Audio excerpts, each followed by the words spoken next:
예. 어느 날 한 부자 청년이 영생을 얻는 방법에 대해 묻기 위해서 예수님께 왔습니다. 그러나 그는 곧 실망스러운 표정으로 돌아갔지요. 내 소유를 팔아 가난한 자들을 주라 하는 주님의 말씀 때문입니다. 그는 소유하고 있는 많은 재물을 포기할 수 없었습니다. 근데 사실 이 말씀, 내 소유를 팔아 가난한 자들을 주라 그리고 나를 쫓으라, 이 말씀은 너가 그렇게 하면 영생을 얻을 수 있다, 그 말이 아니었죠. 그것이 아니라 너가 어떤 선행을 해도, 너가 어떠한 일을 해도, 어떤 노력을 해도 너 스스로 영생을 얻을 수 없다라는 의미였습니다. 실망스러운 표정으로 돌아가는 청년의, 그 부자 청년의 모습을 보고 부자는 천국에 들어가기 어렵다, 차라리 낙타가 바늘귀로 들어가는 것이 부자가 하나님 나라에 들어가는 것보다 쉽다, 이런 말씀을 하십니다. 그러자 이번에는 주님의 이 말씀에 제자들이 놀랍니다. 제자들이. 그러면 누가 구원을 얻을 수 있으리까? 그러면 누가 구원을 얻을 수 있으리까? 이 제자들의 놀람이죠. 이런 질문을 할 수밖에 없었습니다. 당연합니다. 그렇죠? 누구나 그때 그 말씀을 들으면 그런 반응을 보일 것입니다.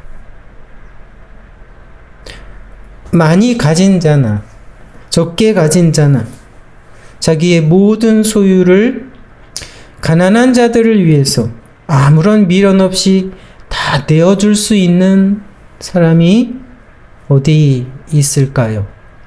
있겠습니까? 부자도 어렵지만 가난한 자도 마찬가지입니다. 부자는 소유한 것이 너무 많아서, 그렇죠? 너무 많아서 그걸 다 포기할 수 없습니다. 가난한 자는 어떻습니까? 가난한 자는 가진 것이 너무 적어서 또 포기할 수 없습니다. 아무도, 그렇죠? 선뜻 자기의 모든 소유를 다 쉽게 포기할 수 있는 사람은 없습니다. 아마 그렇게 한다면, 그 정도라면 최고의 선을 행하는 사람일 겁니다. 최고의 선. 아마 그 정도의 선을 행한다면, 그렇죠? 그런 사람이 조금만 있어도 세상은 바뀔 것입니다. 근데 아마 그런 선을 행하는 사람을 아마 찾아내기 어려울 것입니다.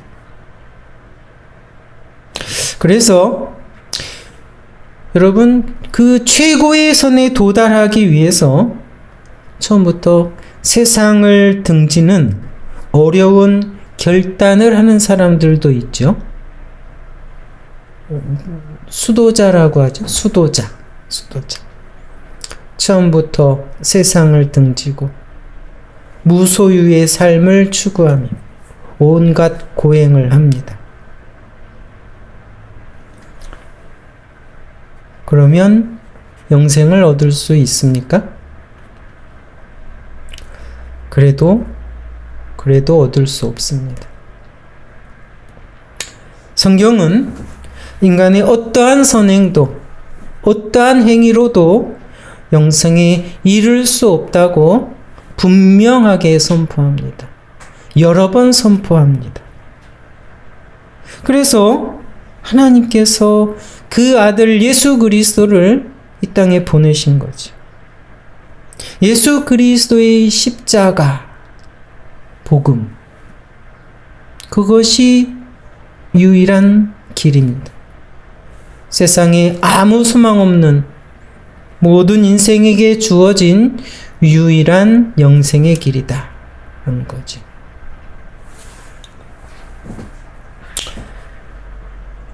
그러면 누가 구원을 얻을 수 있습니까? 놀라서 그러한 질문을 하는 제자들에게 오늘 마태복음 19장 26절에 주님이 소망의 말씀을 하죠. 사람으로는 할 수 없으되 하나님으로서는 다 할 수 있느니라. 그렇죠? 하나님께서 작정하신 그리스도의 십자가 구속의 은혜를 염두에 두고 예수님이 그런 말씀을 하신 거죠.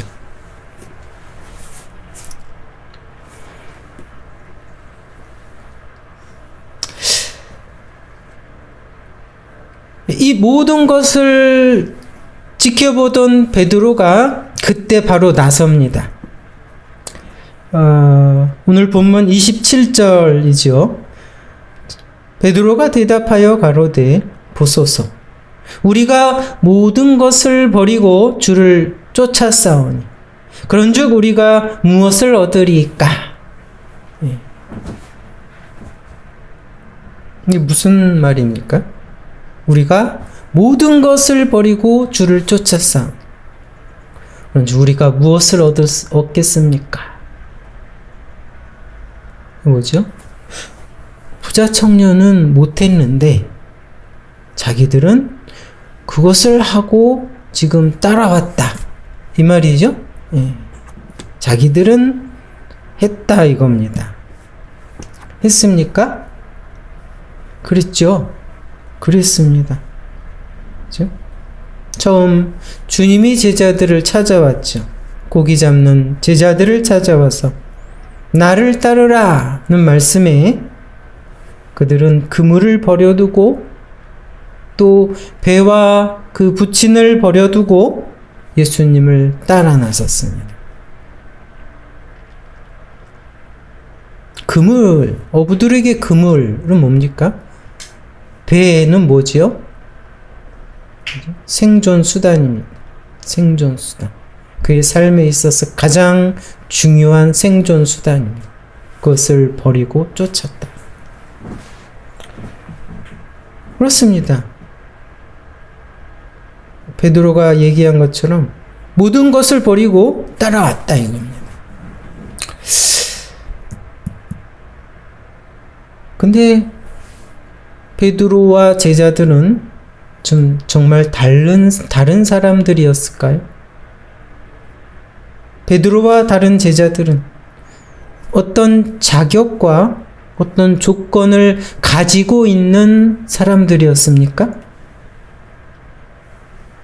어떤 능력이 좀 특출나서 예수님이 제자로 발탁을 하신 겁니까? 아니죠. 전혀 아닙니다. 전혀 아니죠. 전혀 아니라는 것이 여러분 복음서를 보면 주님을 따라다녔던 3년 내내 드러납니다. 3년 내내. 사실 주님의 십자가 그 사역을, 그렇죠? 그 사명을 반대하고 말리려고 했던 자들이 바로 제자들이었습니다. 네? 그들이 제자가 된 것은 전적인 하나님의 은혜라는 겁니다. 전적인 은혜라는 겁니다. 주님이 그들을 택하셨습니다. 무슨 이유인지 모르지만 주님이 택하셨습니다. 그렇죠? 그들에게 어떤 자격이 있어 택함이 받은 게 아닙니다. 근데 그들을 택했다라는 것이 은혜이고 놀라운 사실이죠. 그런 자들을 주님이 제자로 택했다. 그것이 바로 영생의 길이기도 합니다. 영생의 길이었죠. 그 자체는 영광스러운 길입니다. 그들은 처음에 몰랐지만 세상에 무엇과도 비교할 수 없는 영광스러운 부르심이었습니다. 근데 그들은 몰랐습니다. 자격도 없고 그럴 조건도 없었습니다. 그것을 몰랐죠.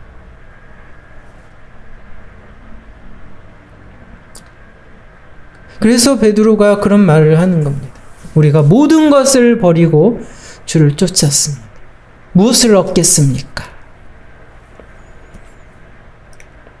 사실 주님과 부자 청년의 대화는 뭡니까? 너의 의로는, 너의 능력으로는 불가능하다. 사람의 능력으로는 불가능하다. 이것을 하신 말씀인데 오해하고 있죠, 베드로. 전혀 거꾸로 생각하고 있습니다. 그러니까 나는 했으니 상을 내어놓으라 이런 얘기를 하는 거죠.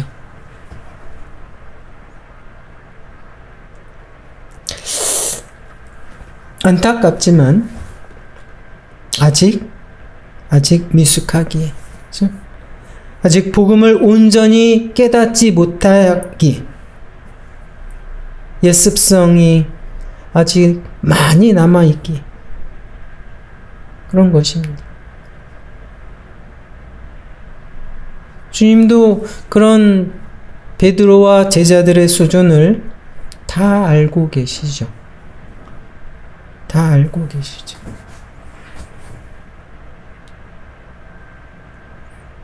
우리가 주님의 위치에 있었다면 어땠을까요? 너무 답답했을 것 같아요. 답답했을 것 같아요.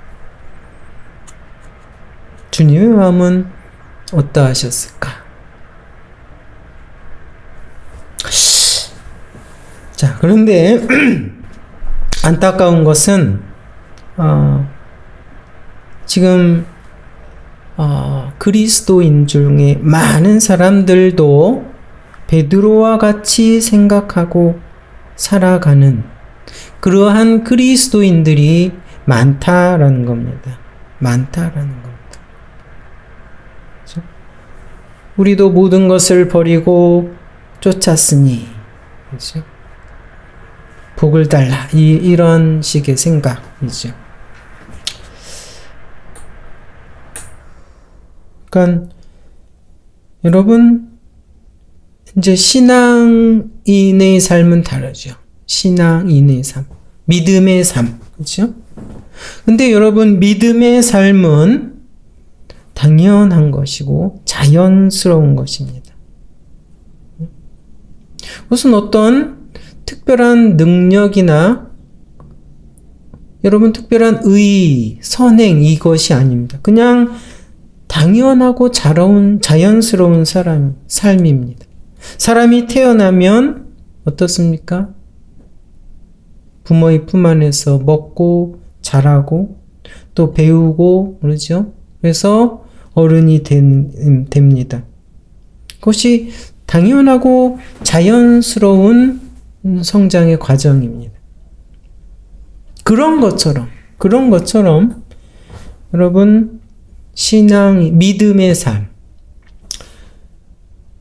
이제 그리스도인이 되어 하나님을 사랑하고 이웃을 사랑하는 이 믿음의 삶은 그리스도인들에게 어떤 특별한 삶이 아니고 자랑도 아닙니다. 그냥 자연스럽고 당연한 삶이라는 것이죠. 그런데 뭡니까? 이러한 믿음의 삶이 어느새 교회 안에서 자랑이 되고 자기의 의가 되고 어떤 대가를 바라는 조건으로 사용된다. 그렇게 조건으로 여기며 신앙의 삶을 살아가는 사람들이 많다 이겁니다. 오늘 베드로처럼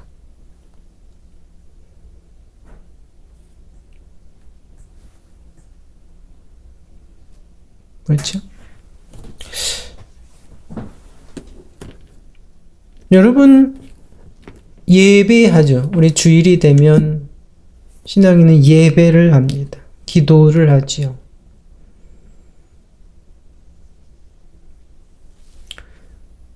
그 예배가 여러분 그리스도인의 의무라고도 표현을 합니다. 근데 그것이 의무인가요?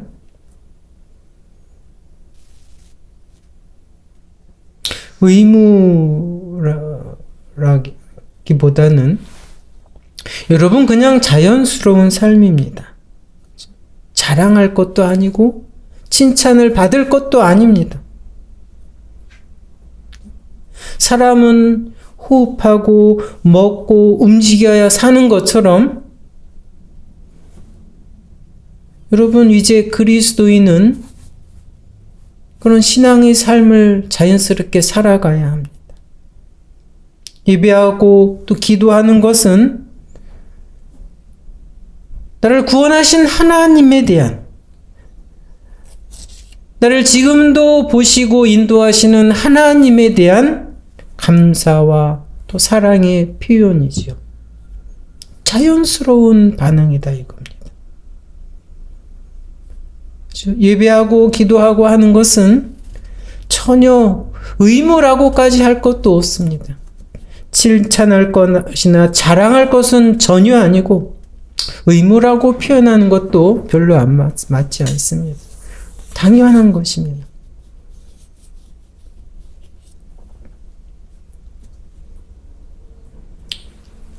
또 여러분 믿음의 삶은 다르죠. 보통 이웃사랑의 모습으로 나타납니다.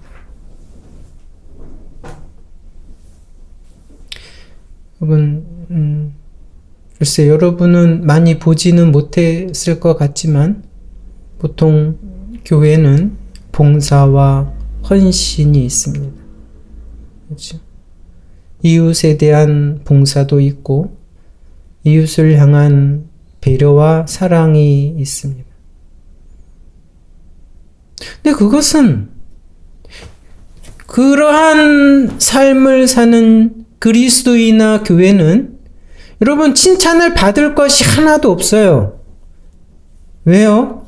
당연한 겁니다. 그냥 삶입니다. 자연스러운 믿음의 삶입니다. 이제 구원을 받아서 하나님의 부름을 받아 하나님의 성품으로 다시 회복되어지는 그냥 자연스러운 과정이라는 겁니다. 그러한 이웃사랑, 봉사와 헌신이 여러분 그 자체가 자연스러운 삶이고 그 자체가 기쁨이고 영광된 삶이다라는 겁니다.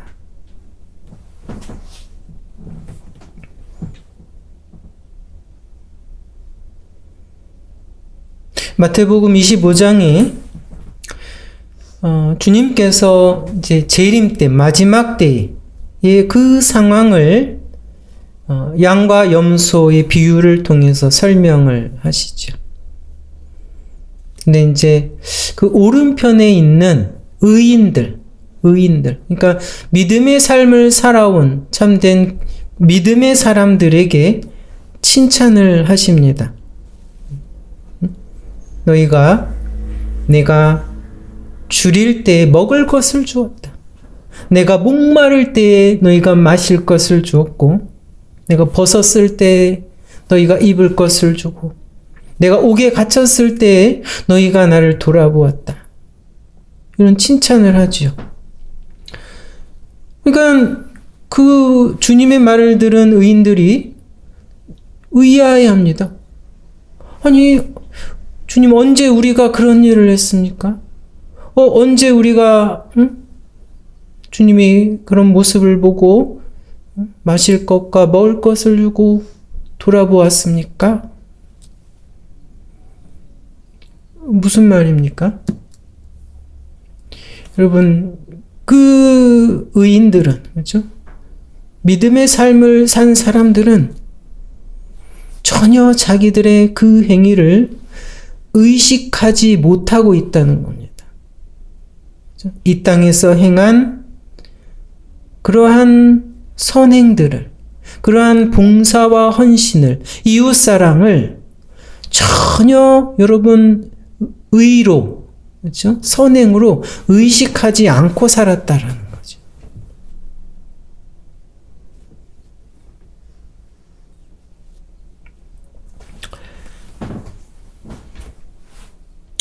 오늘 베드로가 보소서 우리가 모든 것을 버리고 주를 쫓아싸우니 우리가 이제 무엇을 얻겠습니까? 참, 무지한 상태의 요구죠. 마치 우리말 속담에, 그렇죠? 구해주니까 보따리를 내놓으라 하는 그런 형국입니다. 그러나 이러한 베드로에게 그의 기대에 맞는 답을 하진 않지만 긍정적인 답변을 하죠. 28절 보면 예수께서 내가 진실로 너희에게 이르노니 세상이 새롭게 되어 인자가 자기 영광의 보좌에 앉을 때 나를 쫓는 너희도 12보좌에 앉아 이스라엘 12지파를 심판하리라. 그러니까 이제 여러분 이 땅에서의 어떤 보상, 이 땅에서의 어떤 기대를 대답하시는 것이 아니죠. 마지막 그때. 그러면서 주님이 마지막 경고로 마무리하십니다. 마지막 경고. 마태복음 19장 30절. 그러나 먼저 된 자로서 나중되고 나중된 자로서 먼저 될 자가 많으니라. 이것은 경고지요. 경고입니다. 이게 무슨 말이죠? 먼저 된 자로 나중되고 나중된 자로서 먼저 될 자가 많으니라. 많다라고 했습니다. 이게 뭐죠? 뒤집어질 수 있다 이겁니다. 뒤집지 말아라. 뒤집어질 수 있다. 그러니까 여러분 하나님의 은혜가 모든 것의 시작이고 동력이다라는 겁니다. 하나님이 택하심과 부르심, 그것이 은혜지요. 그 은혜가 모든 것의 시작이고 동력이다. 그 은혜로 인해서 우리가 믿음의 삶을, 그 영광된 삶을 살아가게 되는 겁니다. 그렇죠? 감사와 예배와 봉사와 헌신과 이타적인 사랑을 하는 삶. 이것은 그리스도인들에게 전혀 선행이나 의로운 것이 아니라는 겁니다. 상을 받기 위한 조건이나 의무도 아니라는 겁니다.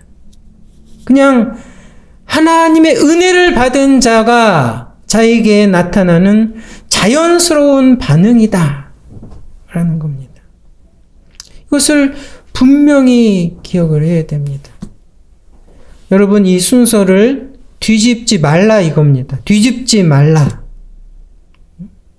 그것을 뒤집어서 그 신앙인의 삶을 선행으로, 너의 자랑으로, 너의 의로 그렇게 뒤집는다면 뒤집어질 수 있다 이겁니다. 완전히 순서가 뒤집어질 수 있다.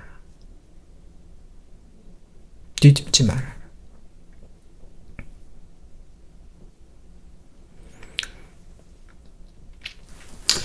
그렇습니다. 우리가 여러분 그 신앙인의 삶을 살아가지만 사실 그렇지 못할 때, 실패할 때가 많지요. 많습니다. 안타깝지만 많습니다. 근데 더 중요한 것이 있습니다. 분명히 알아야 할 것. 실패하는 것보다 더 중요한 것. 이게 뭐죠? 자신의 선을 쌓기 위해, 자신의 의의를 쌓기 위해, 자신의 명예를 위해서 여러분 살아가지 않는다라는 겁니다. 그리스도인은 자신의 선과 의와 명예를 쌓기 위해 살아가서는 안 된다라는 겁니다. 그것은 믿음의 삶이 아니다라는 겁니다. 또한 어떠한 대가를 바라고 그러한 신앙의 삶을 사는 것 역시 결코 바른 신앙의 삶은 아니다라는 겁니다. 그것은 뭡니까? 율법주의자입니다. 행위주의자죠. 복음을 모르는, 그래서 다시 구원받기 이전의 삶으로 돌아가는 것이죠. 그리스도인은 그래서 자신의 명예를 우선시하지 않습니다. 남에게 인정을 받고 자랑하기 위해서 어떠한 선행이나 율법을 지키지 않습니다.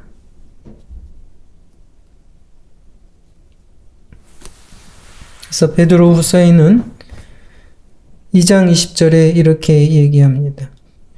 만일 저희가 실패한 돌아가는 사람들입니다. 만일 저희가 우리 주 대신 구주 예수 그리스도를 알므로 세상의 더러움을 피한 후에 이제 이 복음을 알고 구원을 받았습니다. 그런데 다시 그 중에 얽매이고 지면 그 나중 형편이 처음보다 더 비참하게 되리라고 합니다. 그렇죠? 이것을 무엇을 말하죠? 신앙의 삶을 실패하는 경우. 대표적으로 세상과 육신의 소욕을 따라, 그렇죠? 그것을 이제 바뀌어져야 하는데 변명이나 핑계를 하고 다시 타협을 하죠. 그렇죠? 육신의 소욕과 세상의 방식대로 타협을 하는 것. 이게 돌아가는 겁니다. 그리고 오늘 말씀드린 건 뭡니까? 다시 율법의 의, 행위의 의를 세우고 자랑하려는 삶, 그러한 태도, 그것도 바로 돌아가는 겁니다.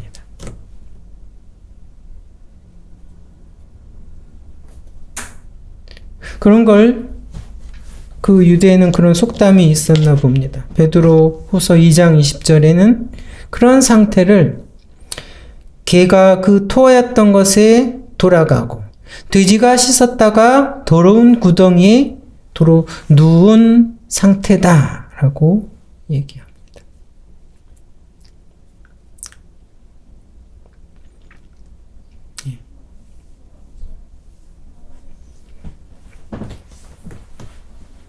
여러분, 그렇습니다. 결코 그리스도인의 삶은 자신을 위한 삶이 아닙니다. 자신의 명예를 위한 삶도 아니고 선이나 의의를 쌓기 위한 것도 아닙니다. 그냥 하나님을 사랑하기에, 그렇죠? 하나님을 닮아가는, 회복되어가는 자연스러운 삶이죠. 그래서 이러한 상태를 사도 바울은 뭐라고 표현했습니까? 그 서신서에 그리스도인은 율법에 대해 죽었다라고 표현합니다. 율법에 대해서 죽었다. 더 이상 율법 아래에 있지 않는 사람들이다. 율법에 대해서 죽은 사람들이다. 라고 그리스도인을 표현합니다. 그렇죠? 율법을 향하여 죽었느니 이는 하나님을 향하여 살려 함이니라. 갈라디아서. 로마서 7장 4절에는 그러므로 내 형제들아 너희도 그리스도의 몸으로 말미암아 율법에 대하여 죽임을 당하였으니 했습니다. 이제는 우리가 얽매였던 것 그것에 대하여 죽었으므로 율법에서 벗어났다라고 합니다.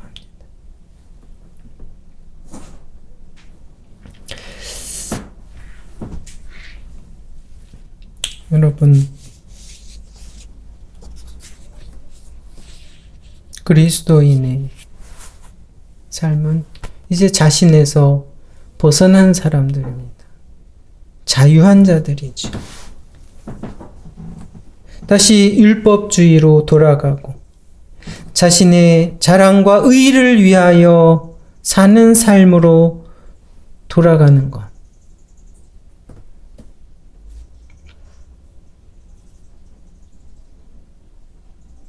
결코 그럴 수 없는 자들입니다. 그래서는 안 되는 사람들이죠. 어찌하든 이 땅에 사는 동안 그러한 성향은 계속 나타날 것입니다. 율법주의로 돌아가려는 자신의 의를 나타내고 의를 쌓으려는 그러한 성향, 그러한 시도가 끊임없이 일어날 것이죠. 만약 그렇게 산다면 뭡니까? 십자가 그 구원의 복음으로 인한 구원의 삶은 얻은 자의 삶이 아니라는 겁니다. 그것은 그리스도의 죽음을 다시 헛되게 하는 것입니다. 십자가 은혜를 뒤집는 것이다. 그것을 기억하시기 바랍니다. 여러분, 뒤집어서는 안 됩니다. 처음 것이 무엇인가를 분명히 기억해야 합니다. 처음 것. 처음이 뭐죠? 하나님의 은혜입니다. 처음이 뭐죠? 예수 그리스도의 십자가입니다. 그것이 처음입니다. 예, 감사합니다.